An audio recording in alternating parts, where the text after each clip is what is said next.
Welcome back, everyone. I am Omari Tao, professor of vocal music here at Columbus River College, and we want to welcome you to another installation of CRC Music in the Studio.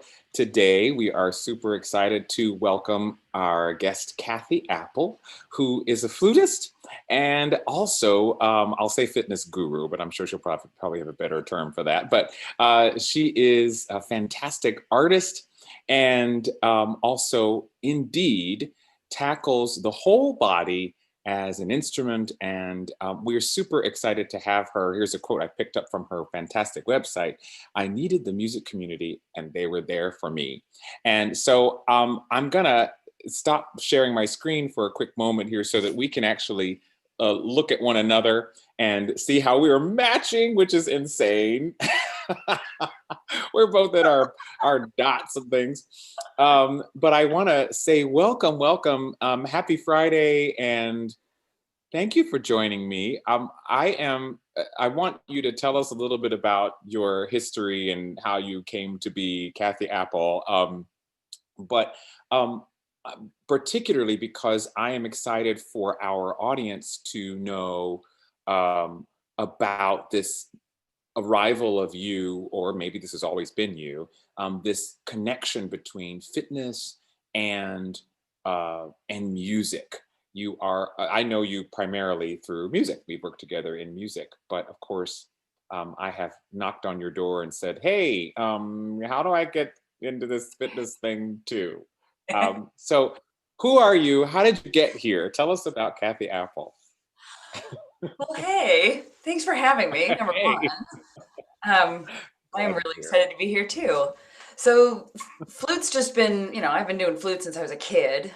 The fitness side of things, I started teaching fitness classes 20 something years ago.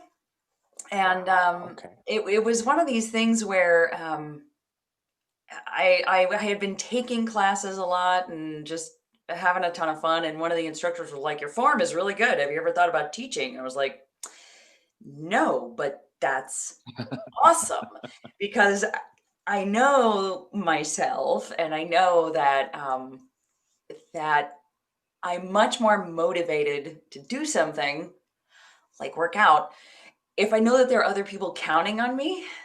And Mm. so I thought this is a really great way for me to like get my own workout, but also know that I'm going to stick with it. And then I realized I loved it. And I just kept going. I got certification after certification, and I've never stopped. And it turned out that it complemented my music career just beautifully. Number one, because I could do all of my fitness teaching in the morning, and then I would have the afternoon for all of my lesson teaching, and then the evening for all my gigs. Now, sometimes that involves like burning the candle at both ends because you got a rehearsal or whatever that goes till midnight, and then a 6 a.m. yoga class. So, there's some tough weeks in there, but the schedule worked out great. But then also the physical and mental benefits that I got from all of the fitness pursuits that I had just absolutely tied into playing and performing and teaching and all of the above. Awesome. Well, this is kind of tying in with a previous conversation we had this week. We had Carrie Hennessy, whom I know you know also, a soprano. She was here Wednesday for a special session, and she talked about performance anxiety. And I know on your website, you've got a blog with something, box of chocolates. Is that Yeah, correct? because you never know Box what of you're going chocolates. to get. Because you never know what you're going to get. And at cathieapple.com, you can see information there in which you share these all kinds of interesting nuggets about your career, your life. And one of them had to do with performance anxiety and understanding how body, mind, wellness, whole understanding, how they all sort of have this nexus point. How did you get started as a musician? So many of the people who are watching today are our students, and they are considering careers in music, life in music somehow, or being connected to it no matter what they end up doing. So how did you get started there? And Yeah, just there. How did you get started there in flute? Well, I picked it up when I was 9 and just never stopped playing it, luckily.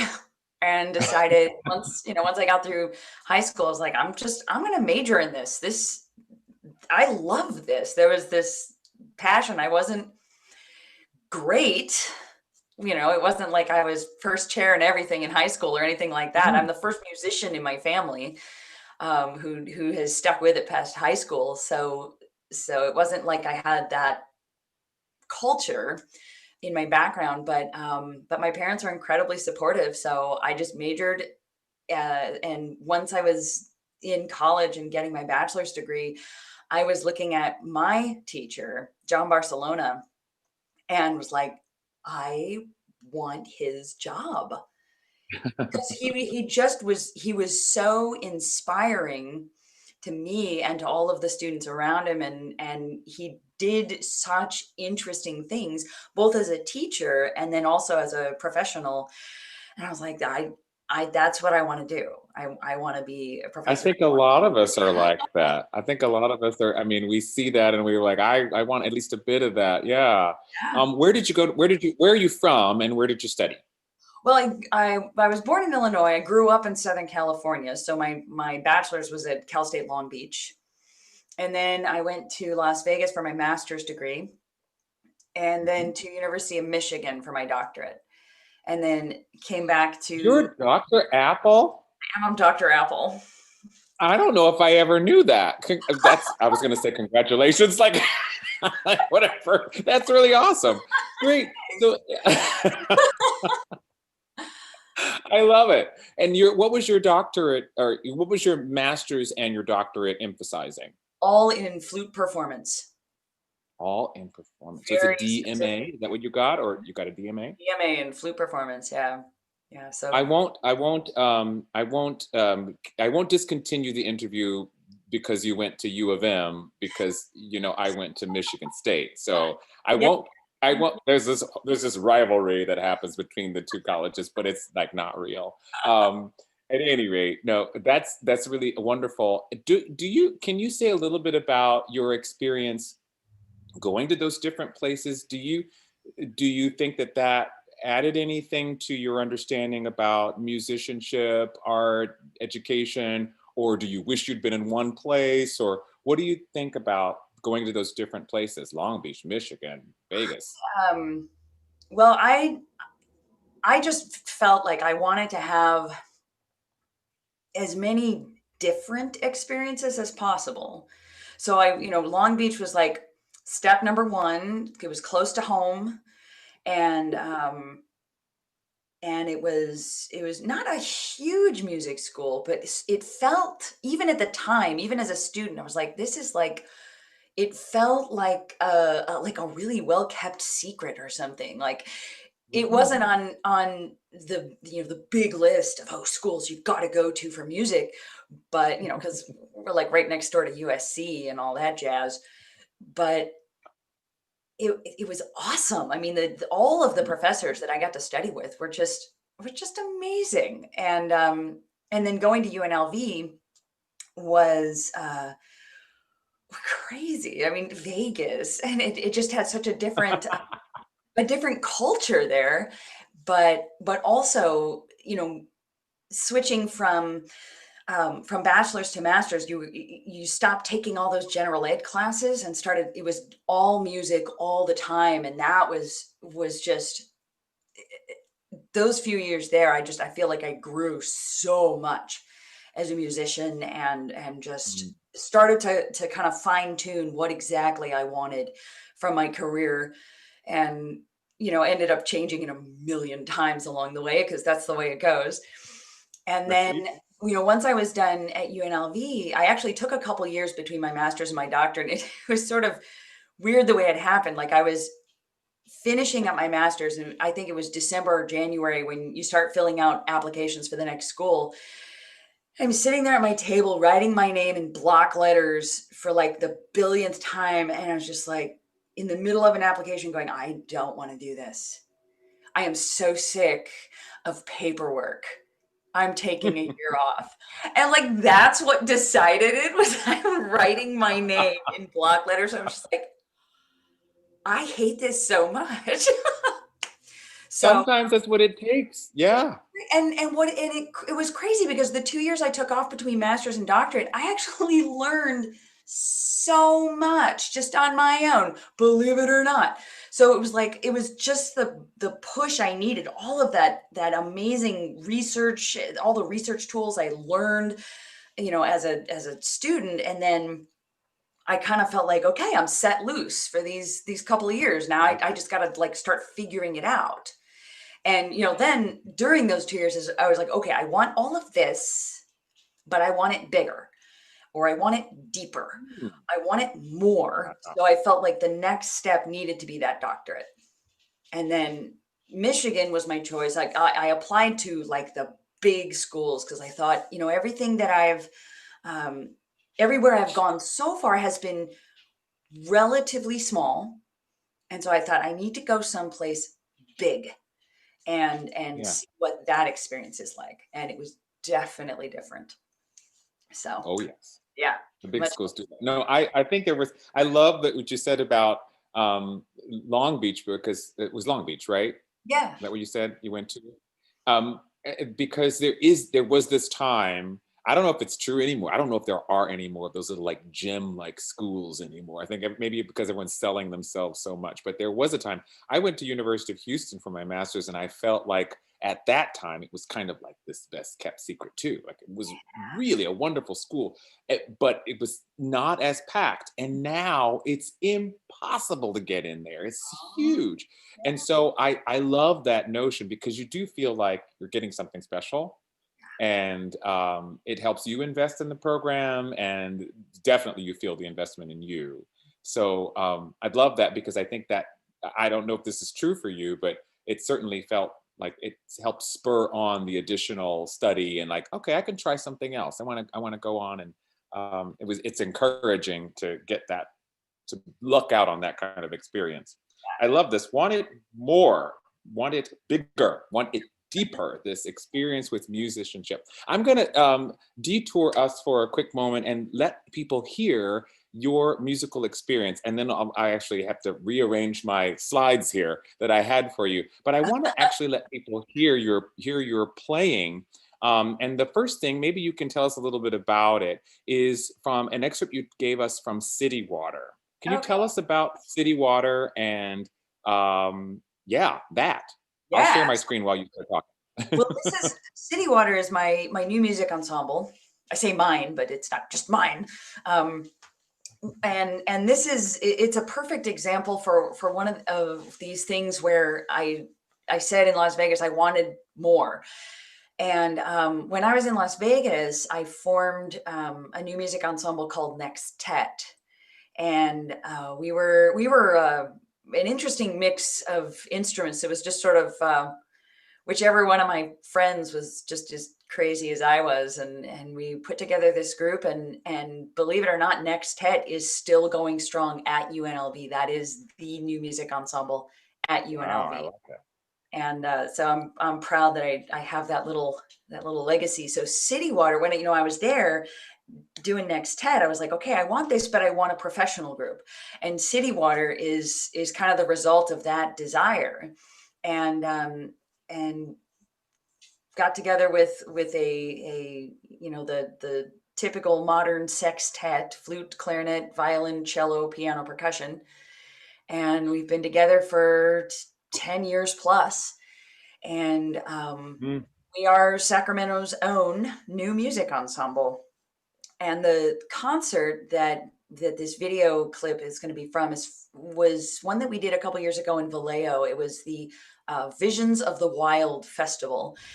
And we were working in collaboration with the Landscape Music, or Landscape Composers Collective. And these composers each wrote a piece that was based upon um, either a national park or one of the scenic rivers, and it was celebrating a big anniversary of that project, the national parks and the scenic rivers. And historical trails and all of that. And so this piece by Linda Chase for Flute and Vibes was about the California wildfires. And so she put together a slideshow and it went along with the piece. So this is us premiering it. Can you tell us who the person playing vibes is? Absolutely. That is Ben Prima. He is one of the founding members of Citywater. Yeah, Ben Prima. Fantastic. Well, let's take a listen and enjoy this piece by Linda Chase. This is Cathie Apple on flute. Here we are.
Okay.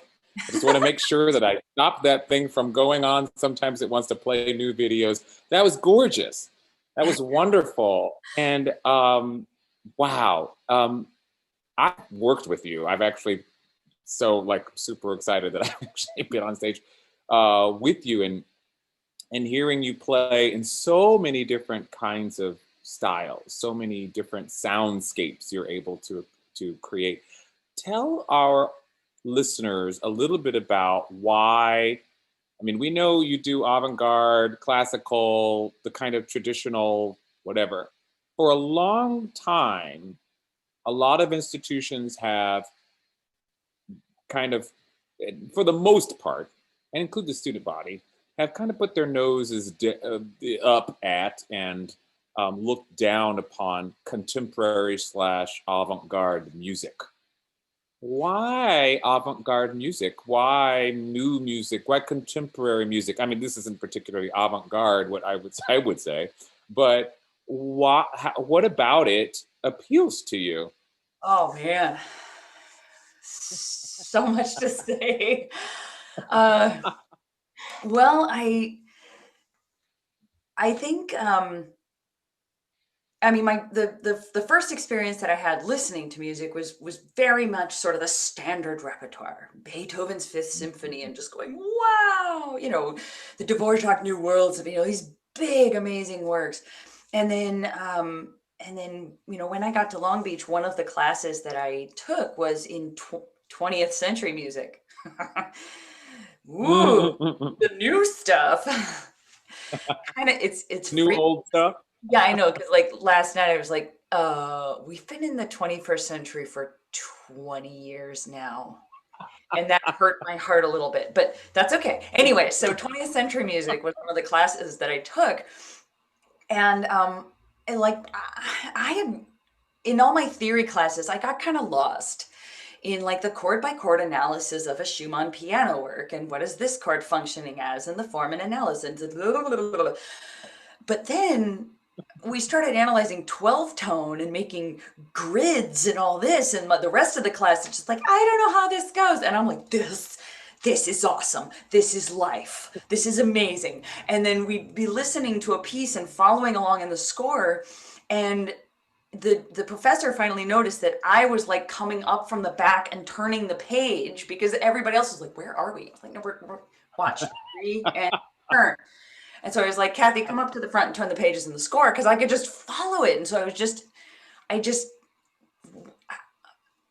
I had a thing for it. And then started exploring new pieces for flute. And it started with some of the like modern classics. And for flute, that's Varèse's Density 21.5 and the Barrio Sequenza.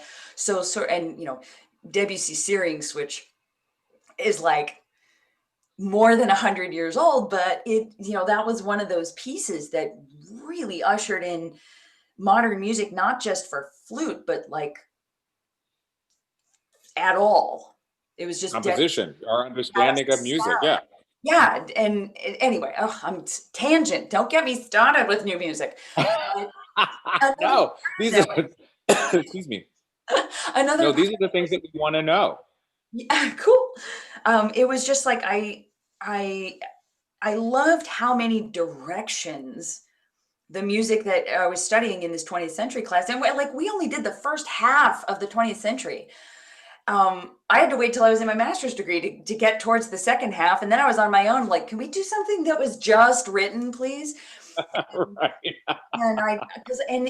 And part of it was like there were so many isms. It wasn't just like music of the common era that lasts 150 years. It was Right, like, right, right. no, you've got like 6 different schools of thought happening right now, and that was only in like 1918. I mean, so it's just I just loved how much variety there was. And then it's like as we have has recording techniques and just like the dissemination of just music.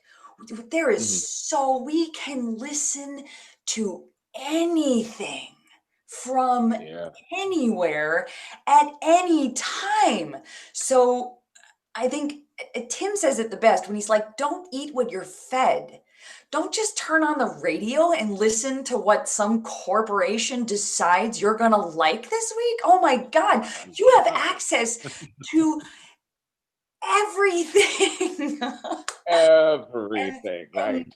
so and that was, one of the things that drew me to new music, but then also just the feeling like nobody's done this piece before ever.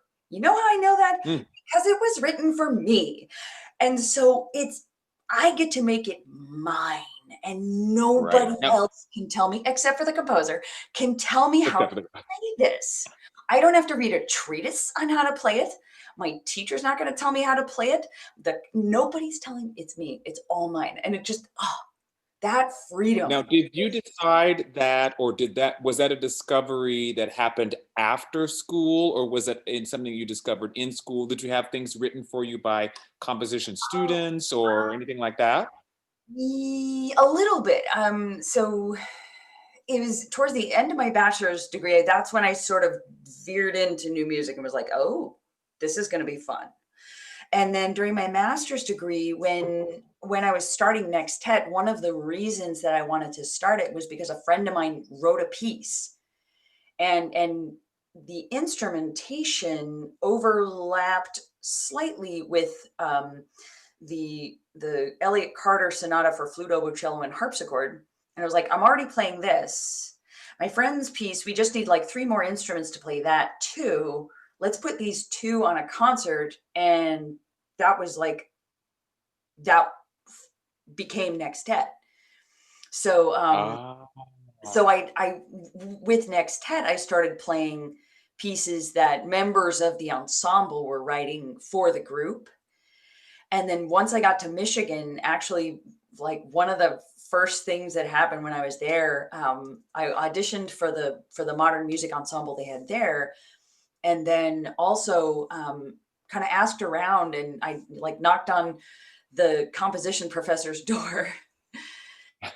So I was talking to like Bray Chang at the time, and uh, mm, Doherty. Michael Doherty. Oh God, why can't I remember his name? Anyway, but just kind of knocking on the door and be like, I noticed that there's a composers meeting later. Is it? I'm really into new music, and can I speak at this little meeting?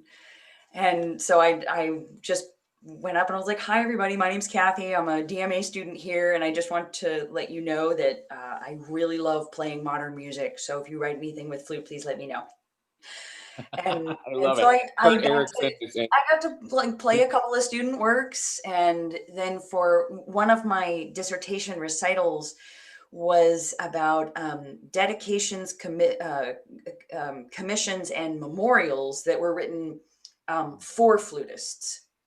So whether it was dedicated to that flutist, or like written in memorial, or if it was a commission, that was my whole program theme. And so I I commissioned love that. work from one of the Wow. students. So that was my very first commission. So I love it. My Kurt Erickson is watching, and he says that it was Michael Doherty. That's who you were looking Michael for. Doherty, yes, thank you. I Yeah. hear in so much of what you're saying that you had curiosity. I know that in my undergrad, I worked at the music library, so I was in the stacks, and I was kind of like you, like no one's done this or no one's doing this, and I want to do this. And my teacher, can I do this? And they go, not that one. You can do that. What is this? I had a teacher steal one of my pieces. He said, oh, I've never seen that before. I'm going to record that. But you get this conversation going, right, about new things, curiosity and collaboration. And so you're not just, it seems to me that in the making of you're not merely just playing by the standard rules. You're actually curating your own life. You are actually curating yourself as an artist at every turn, kind of putting together the things that you want to make a life from, particularly in the arts. Yes, Yeah, yes. awesome. That Because I think that's inspiring. Yeah. Oh, well, it felt like the only way I was gonna do what I loved. Mm. When I graduated and I moved here because my husband was getting his master's degree at Sac State, and And thank who is goodness that fellow? Is it that anyone would we should know? that would be Timothy Stanley, the co-director of the Festival of New American Music, which starts on Sunday. Just going to put a big plug right there. Oh, Um, yeah. but so thankfully he chose Sacramento and not like Boston because I was tired of winter. And and so I ended up here, and it was the first time I moved someplace without being a student. And Mm. I sort of had a university connection through Tim. So like he would hear through the grapevine if somebody needed a flute player and be like, "Hey, I know a girl." And so I had a little bit of a connection, but mostly it was like, okay, this is it. Now I figure out how to do this. And I love it. so, That, number one, thank goodness for the fitness thing, because it was really easy to just, walk into 24-hour fitness and just be like, hey, here's the classes I teach. I'm available. and that's where I wanted to go to next, because how did that, I figure like you've got these two worlds, um, where there's music you, and it takes up so much of yourself. Like what you've just described sounds like a rich, full, complete life. And then you say, oh, by the way, I'm also a fitness instructor and I teach this, that, and the other. Okay, so tell us, I want to share, well, let me just share your preview for Pulse Revolution, which is your business Yeah. that let's see if I'm doing this right. Yeah, it's your business in which you have um, a cycling studio, correct? Yes, indeed. Now, this is a cycling studio, but what else do you teach in terms of fitness? Um, uh, Mostly cycling and yoga, and then on this channel, I also teach bodyweight strength classes and mobility classes too. So it's all about moving well. I love this so very much. I want to show this short, brief, under a minute video, which promotes this program, and I want our listeners to pay close attention to how greatly it differs from the dulcet tones we just heard.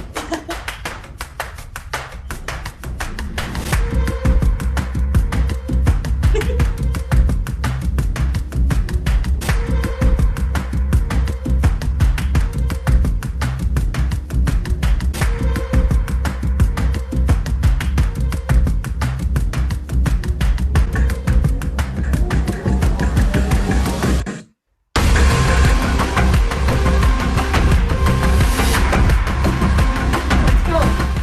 This is for the win.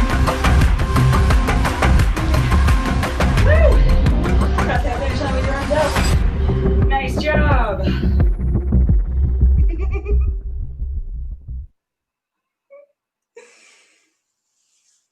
I absolutely love it. Find your superpowers. I am sweating watching that. I'm like, oh my goodness, the power, the strength, the just, you know, I was thinking about this for our students, for the observer, and for me. Um, like I said before, you seem to be doing it all. You are teaching, you are playing, you are discovering, you are, I mean, Dr. Cathie Apple, you've done all these different things, and you are fit. How does someone who is not in this world, they are like, I don't touch my toes. I want to be a whole fitness person and a musician, and I want to find out, how do I start? You already have, just by asking that question. You Hmm. just did. You just took the first step. and you know, the next step is to just pick something and try it. Anything. It can be absolutely anything. And, you know, somewhere along the line you're going to find something that really clicks with you. And it, you know, I've had people ask me like, what's the best? Whichever thing you will do, that's the best. And it like, find it and go for it. And Find it.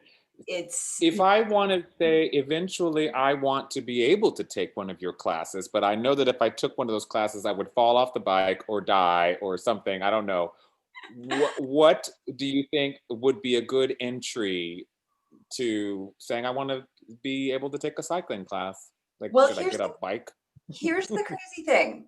So I know that the video is made, that little ad was made to be very intense, and I'm in the red zone, and you know, that's where I thrive.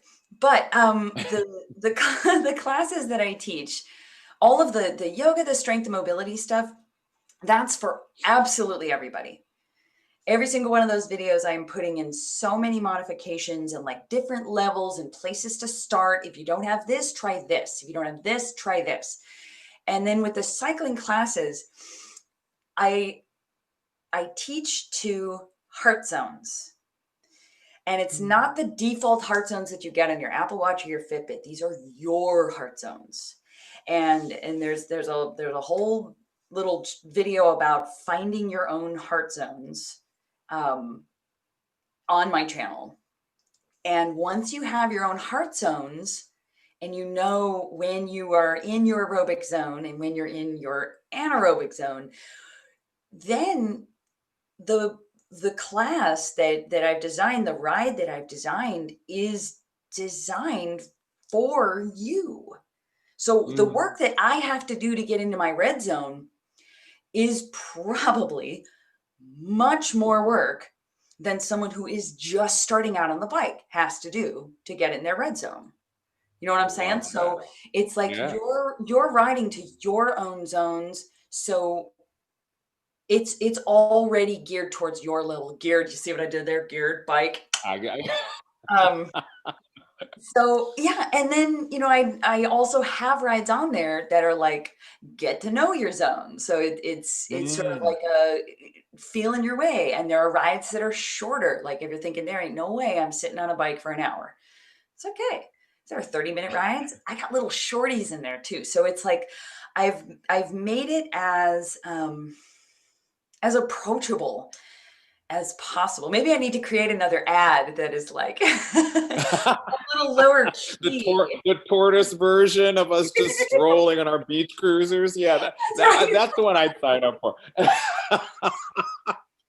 No, you know, what I love about what you're saying is I feel like every time we have one of these conversations with artists like yourself, like we had with Carrie about performance anxiety, like we had a while back with Karen Slack and opera and doing all Black women composers, and all these different stories are about finding what is right for you, what speaks to you, and even down to the granular kind of your own heart health is about you. It's not about the video you saw and about, you know, bounding buildings and climbing this. It's about what gets you in the zone, what inspires you, what moves your heart literally in this instance.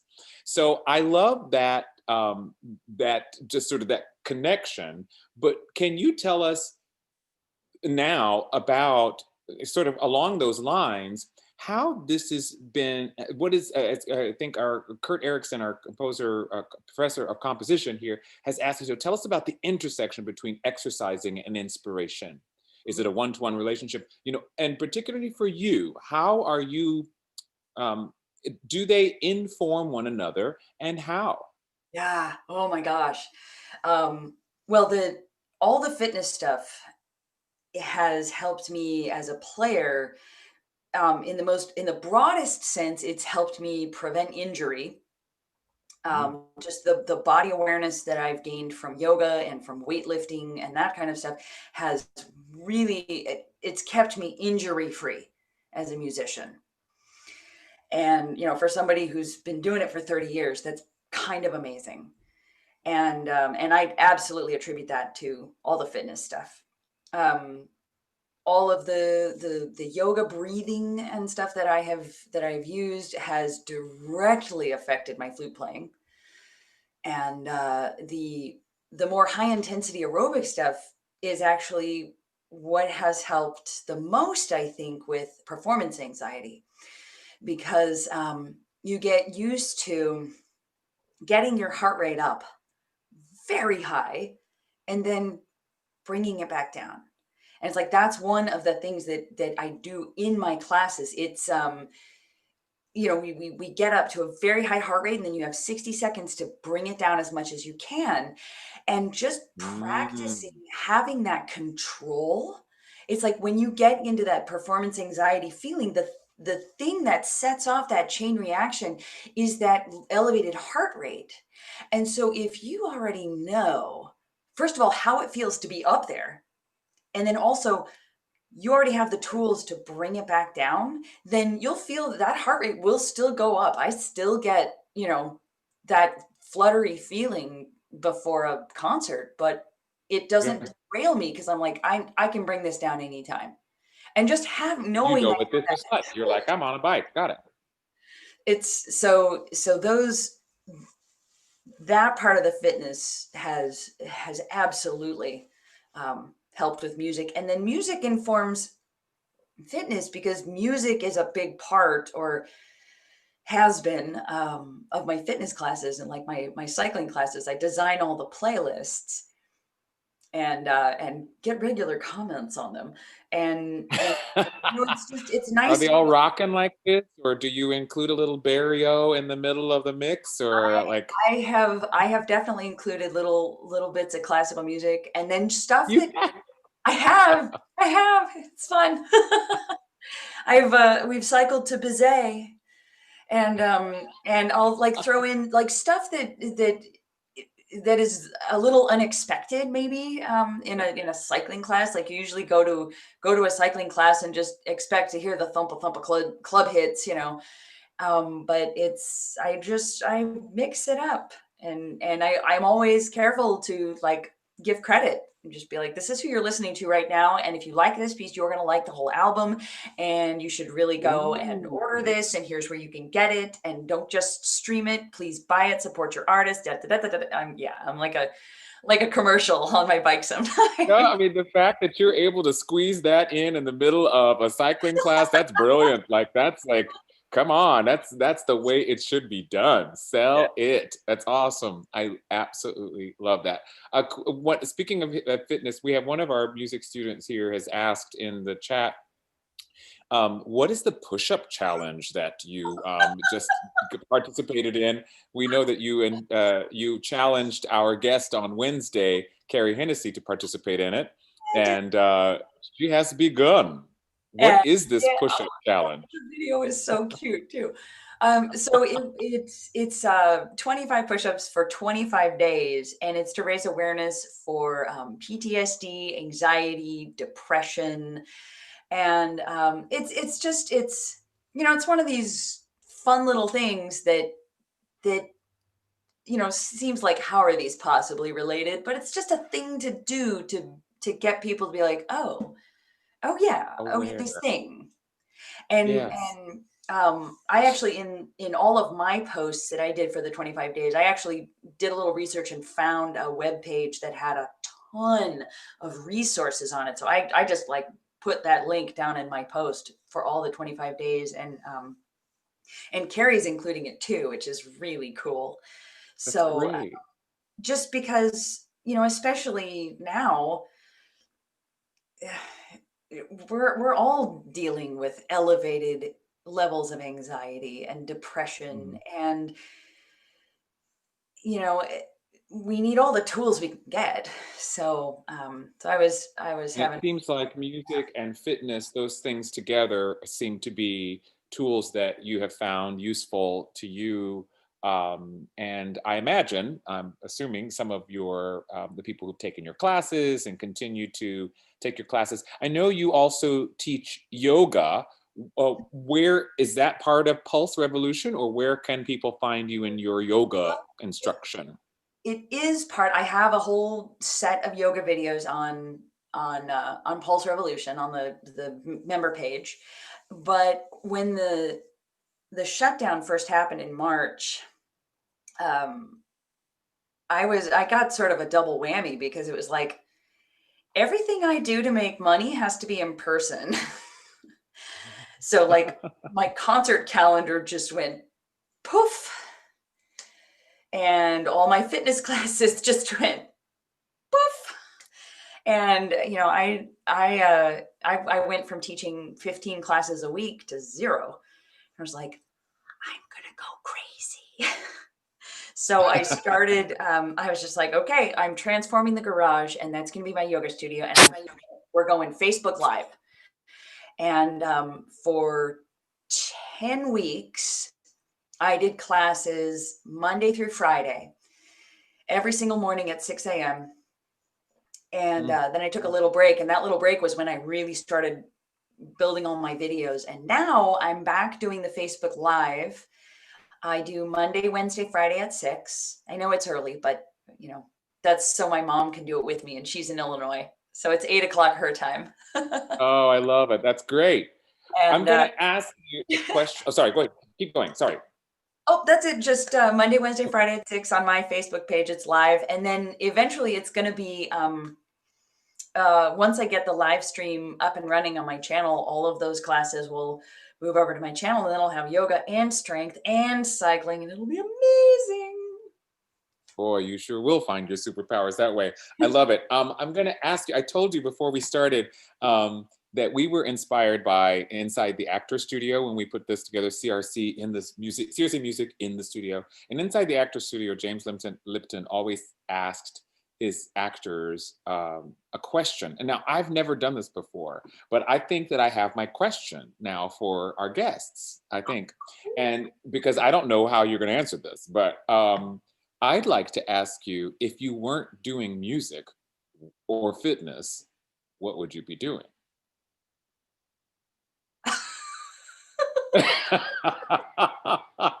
Oh my God. It's both of those things are such a massively huge part of my everything. Okay. If I wasn't a musician and I wasn't into fitness,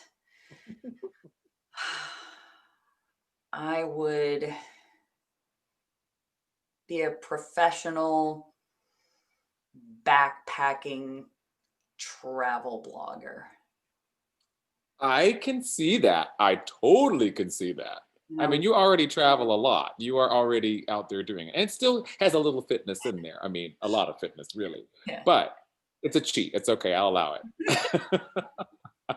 No, that's really great. I mean, I asked it a question. I mean, it's kind of silly, but I love that you already seem to be, like I said, curating a life and experience. And what we wanted to introduce our students to this semester with all of our guests was really looking at the diversity of musical career, and how so many of our musical guests they're doing something that has nothing to do with music, or has little to do with music, or there's an overlap somewhere that's way off in the periphery, and that having a whole complete life is really what it's about.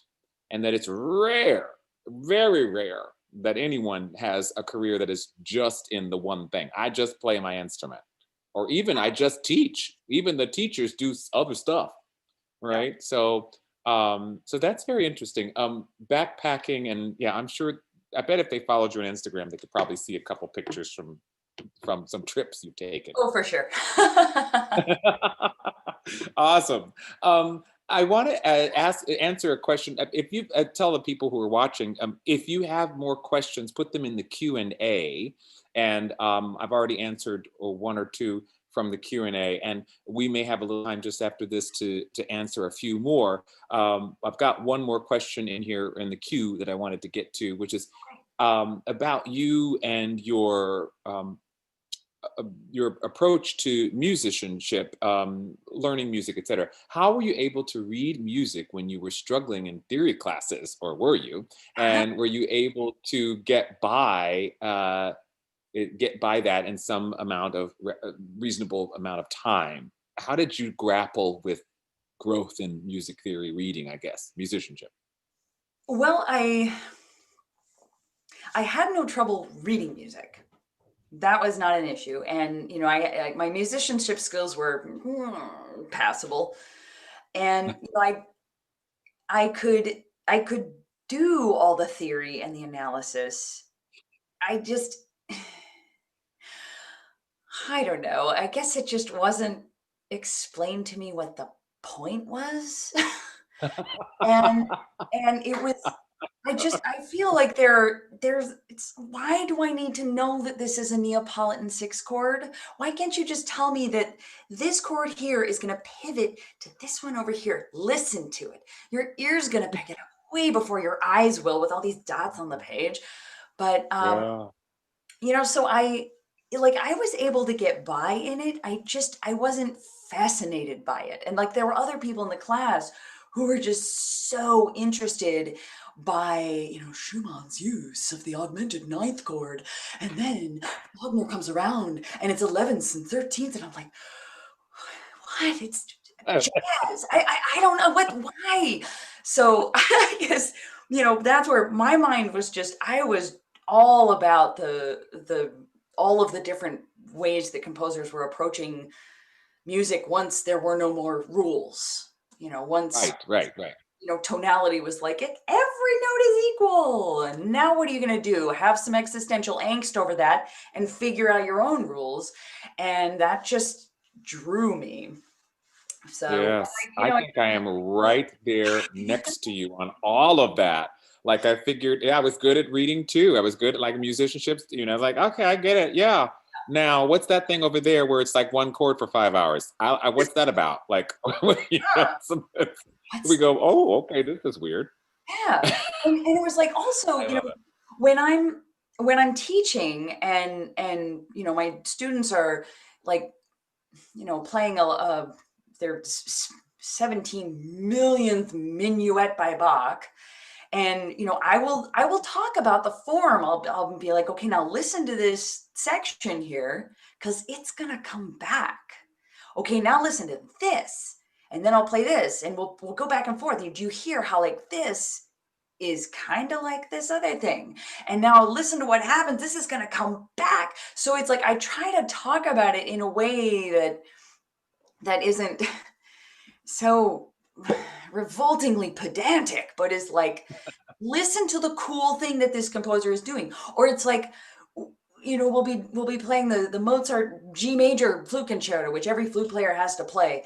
And we'll get to this section and I'll be like, oh my gosh, you've got to hear this chord. Okay, check this out. So listen to the beginning, play the beginning again. Got that spot? Okay, memorize in your ear. Okay, now fabulous. Go to this other spot. Do you hear what he's doing? Do you hear the different note? He's taking his audience by surprise. Ooh, and it's just like, so I try to talk about it like that because if somebody had told me about Neapolitan sixth chords like that, I would have been like, oh, okay, this is relatable, as opposed to, diagramming sentences, but for music. That's exactly it. And it's like there's Sorry, sort of theory levels. teachers. I'm sorry, theory teachers. Oh, I know they're out there going, don't say the wrong thing. No, I mean, there's a balance, right? It's like, it's understanding the approach. And I know that a lot of programs are looking at how we approach musicianship theory, all those different things, expanding our ears, looking at other cultures, not just Western culture, in terms of understanding how scales are developed, how chords work, et cetera. And they speak to more people, and they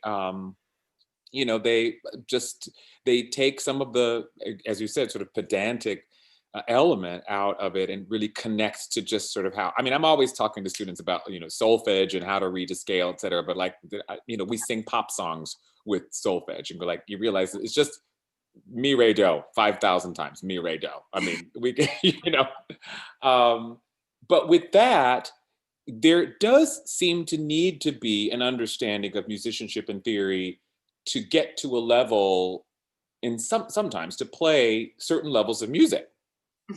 And certain kinds of music. If there are some pieces that are just complex in terms of their skill level. Did you find, I mean, you've been playing since you were 9. What, if any, maybe these are early on, what were the challenges for you in terms of skills development? Did you face any setbacks in your playing over the years? Ooh, yeah, I would say so. Right from the start, I was able to make a sound on the flute, which for a lot of people is actually that's the big challenge, is making a Hmm. sound. Because this is the mouthpiece. Like you don't buzz against a mouthpiece, and there isn't a nice, visual, the bow on the string, it's like this is your mouthpiece, and you just have to build your mouthpiece. But Mm-hmm. I was able to just make a sound pretty easily. So I was held back by my technique. Like I couldn't play fast, and Hmm. so I would get kind of stuck on these pieces. Like I would always want to play the pretty slow pieces, and I was always daunted by the pieces that had all those big runs and all that crazy stuff like that. But then luckily I was studying with John Barcelona, and he handed me this book that all flutists know, which is the Taffanel Gobert 17 Daily Exercises. And it is Mm-hmm. just, it's solid. It's just full of scales and arpeggios. And what's cool about it is it's not just your major and minor, but they do get into a little bit of the in the arpeggio section. They're a little more diminished and a little more augmented and stuff like that. So it's not just your do mi so. And then I later studied with a teacher who gave me some books with whole tone scales. And then I started kind of branching out on my own and looking into blues scales and Persian scales and the different Hmm. Indian rags, and like all this is just sort of branching out, because the thing that I teach my students, and the thing that I don't know, discovered for myself, not quite the mind-blowing discovery, but was that just like music is just scales and arpeggios, a lot of it. So when my students ask me, why do I have to play all these scales? It's like I'll open the book to an etude and I'll be like, what do you see? That's a scale. There's a scale. There's an arpeggio. There's another arpeggio. If you have these scales and arpeggios in your fingers, then you don't have to read every single note on the page. It's just like brain goes E major scale. So Ah, the yes. technical aspect of it held me back a little bit. And weirdly, um, rhythm reading. So when the rhythms got complicated, I started getting a little muddled, and so I had to figure out what tools to use for myself to figure out the rhythms, because I really liked modern music, and rhythms get real weird. Get crazy. They sure do. So, What did you do to deal with rhythm? Any technical books that you used or techniques? well, I did what is it, the Robert Starr, rhythm book, where it's just lines and lines and lines of just Yeah. rhythm, and you just clap, and then just playing as much music as I could, even if it was just like getting a book of etudes, or just a random collection of solos, and just like sight reading. And You sound, I'm sorry, go ahead. Finish your statement, but I have a question to follow up on that. Go ahead. okay, cool.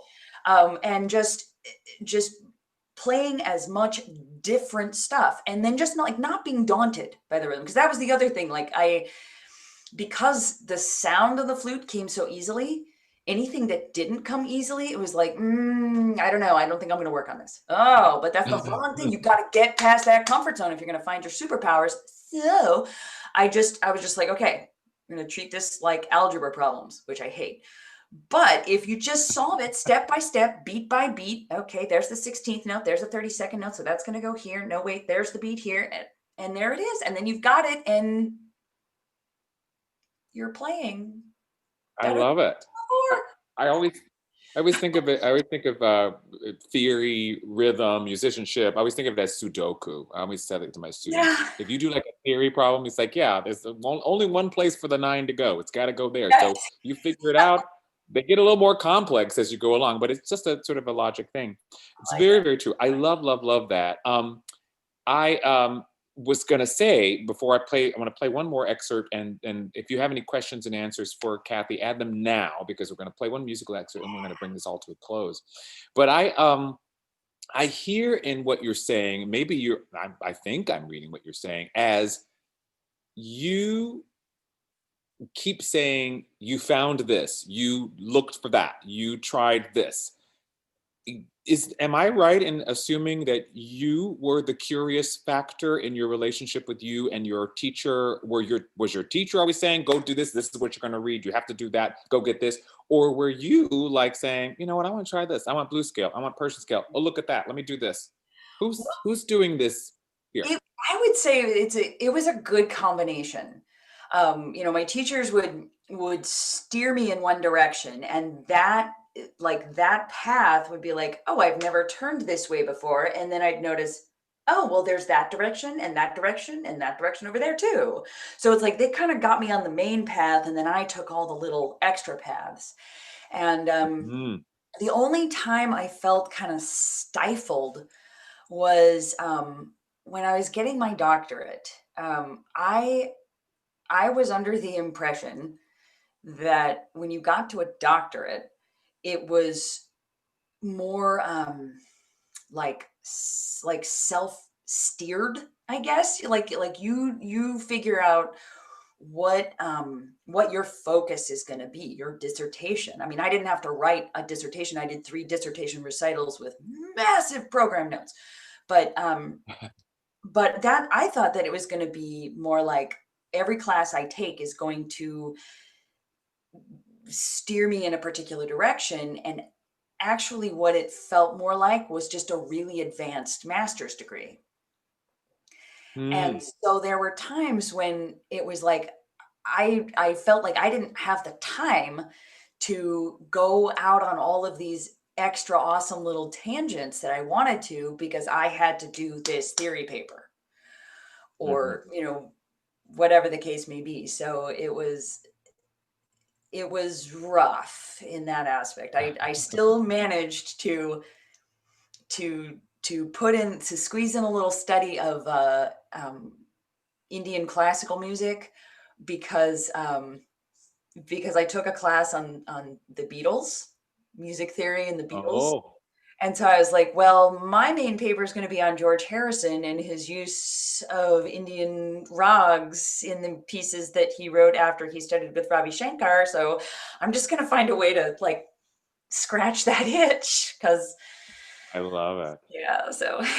That's great. No, I think I'm interested in that particularly for our students who are, they're struggling with the balance of the things that they're being told, taught, the things that they're being exposed to, and really sort of understanding their right and the encouragement of them to pursue and find those things that interest them away from, as you said, the sort of main path.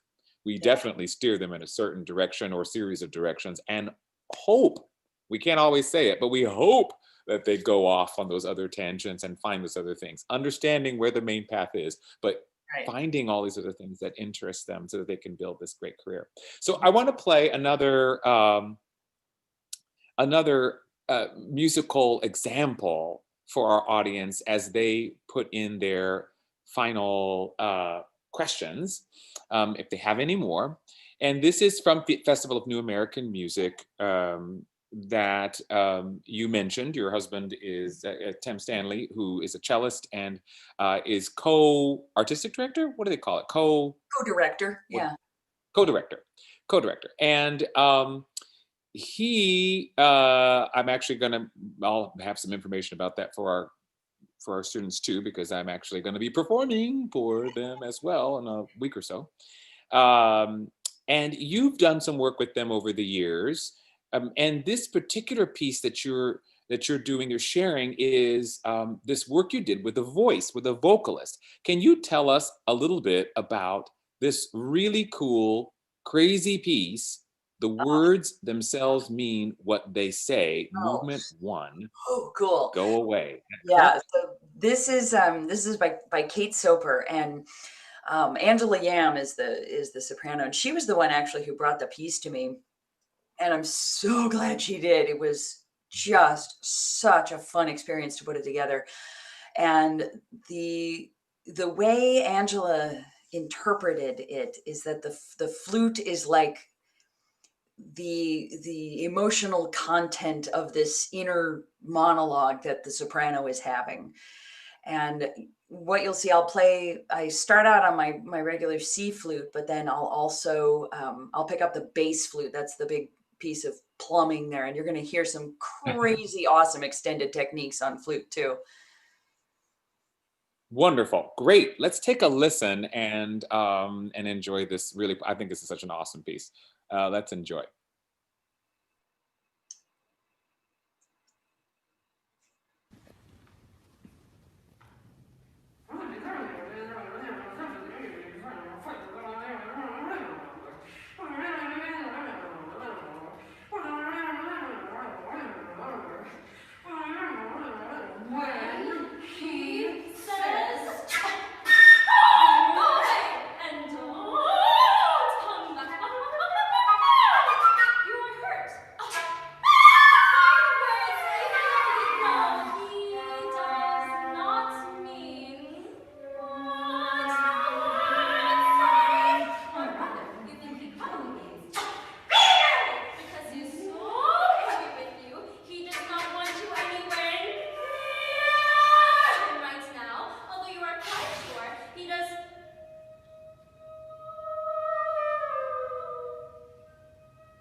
I love that piece Oh so much. I think it's so cool. Oh man.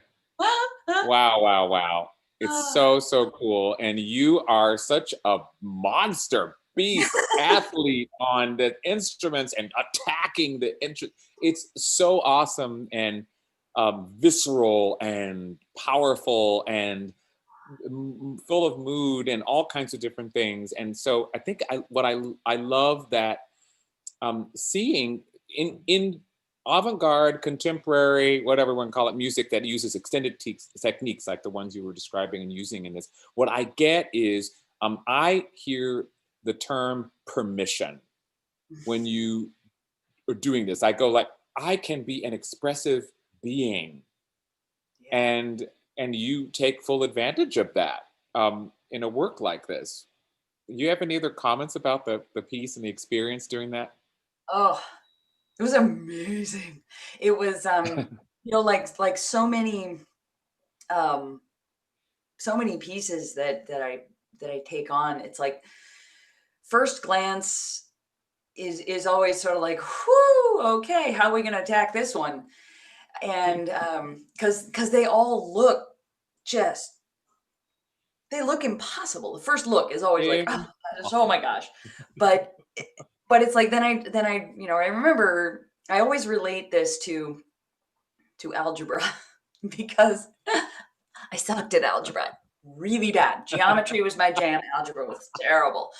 And and it wasn't until I was an undergrad and I took this class called Mathematical Ideas, which was sort of like if you suck at algebra, here's how you get your math credit in college. And the teacher was amazing because he would break down every single equation from this giant equation that looked incredibly daunting into these tiny little steps. He was like, just solve this part. Then the next step will become clear. And that now, every time I open up a new piece of music and it's like, ah! And it's like, no, no, no, no, no. It's just a giant, scary looking algebra equation. You solve one thing, and then the next step that you need to take, suddenly it's right there. Oh, I'm fascinated by this. so it's Can like you can I embark beg of you to like I would read a blog of yours on that if you wanted to share some information. I think that that would be really insightful for I mean like the questions that we've had like how do you know what me asking about fitness, how do you get started? You're like that's how you get started. You start take that one little thing. You know, how do you manage the technique and you know the issues of musicianship? You're like ah da da da da. It sounds like, Dr. Apple, you have something that you could say and speak to us on that subject in a very sort of a special way, and I think that's really awesome. that, then maybe that needs to be my next entry in the box of chocolates. Maybe, maybe. Well, I want to thank you for today's session and sharing your music and your insight to the connections of all these different things. I find your story to be really awesome and inspirational. And you're a cool person. I know you. I like you. So you're awesome, whatever. That's all great. But I'm so glad to introduce you to our students as well. And I hope that I will share with them your social media information. It's already there and available. It's cathieapple.com. Is that correct? Right. And Kathy it's with an I. CATHIEAPPLE. Are you part of the Apple family, or is that a name that you have assumed over time? Are there the family of apples? Oh yeah.